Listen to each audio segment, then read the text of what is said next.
kuzaaza bigasa ebitagasa sitaani tagenda bikuzaaza naye omwoyo wa Mukama nga yegase nawe nakwambaza amaanyi agenda kuzaaza ebigasa agenda kuzaaza ebikwongerako omuwendo akugatteko n'emikwano nga gikwongerako omuwendo kisabirenga mulokole ogambe Mukama neetaagayo emikwano eginyongerako omuwendo neetaagayo abakazi n'abasajja abanyongerako omuwendo.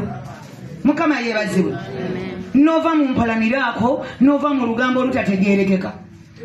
Omuntu n'akerata n'abaana maaso n'agenda n'atuula n'aluseetula wamulabye kwegano weefuula amanye ekyalo neweefuula gwamanye abantu banayibabo gwobategeera.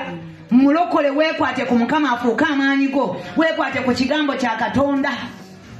Abantu baveekera togenda bakungulamu bulungi gyonaakoma okubeeteekako nga mukola muli mu bitagasa tebagenda kwongerako omuwendo era agenda kuvaamu ng'olaba tebalina bulungi bwe bakukoze bonna begana b'amaka nga bamaze okugasaasaanya ate bo basigala mugaabwe nga batudde banywedde tebalina gye balaga ne baleka bagamba naye lwaki tokaviira weegendere naye nga abantu bwe batyo ye taseguka ayinza okunobesa abantu ku kyalo konna ne bagenda ne batabuka amaka g'abantu ne gatabuka nga ye ayongera kwenywereza mugage ye tagira.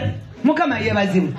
Kati mujawule eby'omuwendo mbitagasa musabe Mukama abagatteko abantu ababongerako omuwendo ababazimba muve ku mikwano egitategeerekeka wikwate ku Mukama ne Mukama bwona amusaba ajja kusinkanya abantu abakwongerako omuwendo abantu abagasa biseera bya Mukama tugatteko abantu batwongerako omuwendo bantu bagasa naye tugenda bafuna nga twekutte ku Mukama ne tumufuula amaanyi gaffe.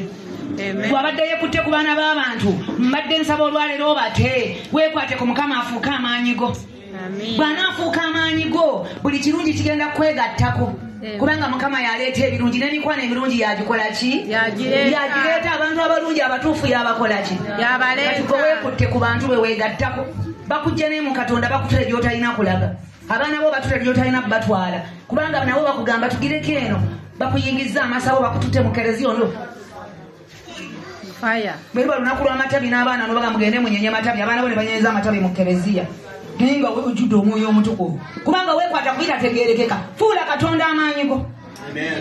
Mukama yeebazibwe. Tusomere Zabbuli 4 olusooka n'olwokubiri n'atera n'okumala.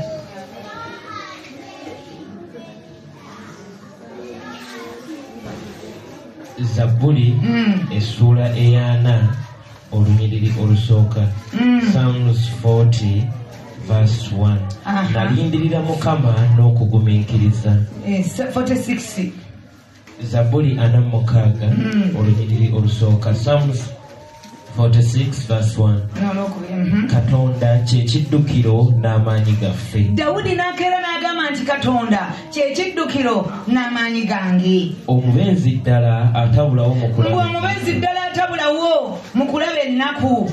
Kye tunaavanga tulema okutya. Kye tunaavanga tulema okutya. Ensi ne bw'eneekyuka. Ensi ne bw'eneekyukanga. Ensozi ne bwe zinaasigukanga. Ensozi ne bwe zinaasigukanga. Mu buzibu obw'ennyanja. Mu buzibu obw'ennyanja.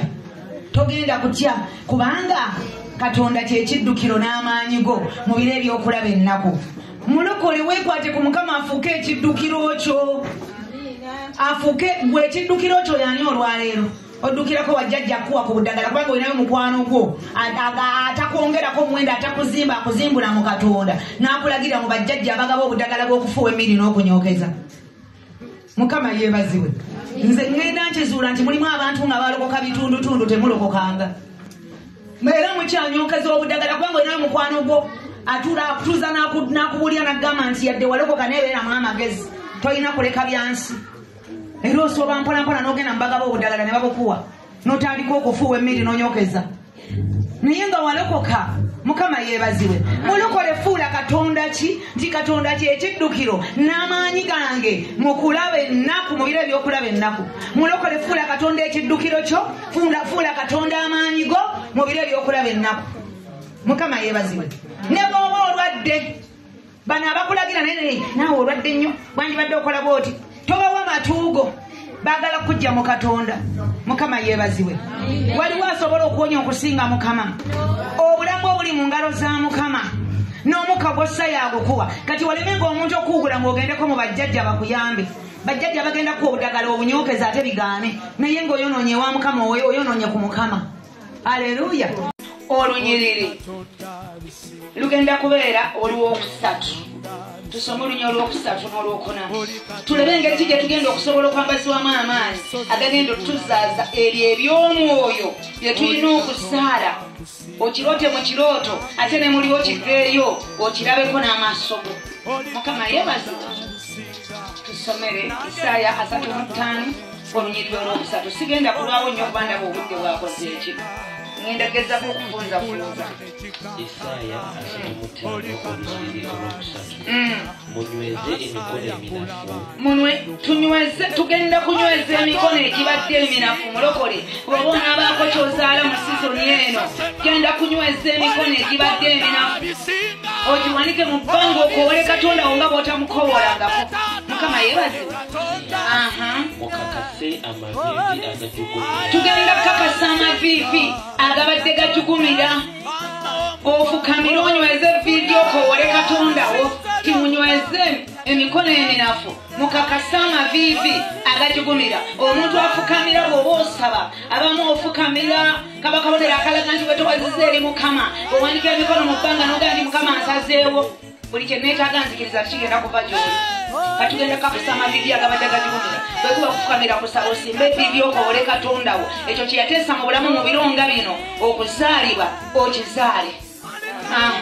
Mugambe abo abalina omutima omutiivu nti mubeere n'amaanyi. Temutya, laba Katonda wammwe alijja n'okuwola n'eggwanga. Mugambe abo abalina emitima emiti nti mubeere n'amaanyi temutya, kubanga n'okutya si bwa Katonda. Waliwo okutya Mukama. Bayibuli kweyogerako mu ngero 8:13 nti mu kutya Mukama mulimu okukyawa ekibi. Ti mu kutya Mukama amagezi mwe gasookera.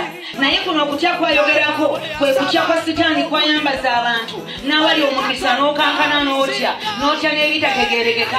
Timugambe abo abalina emitima emiti ti temutya naye mube n'amaanyi.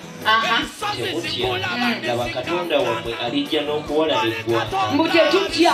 Mulokole totya mbeera yonna, totya kintu kyonna. Tewala muntu yenna akutiisatiisa n'akutiisa.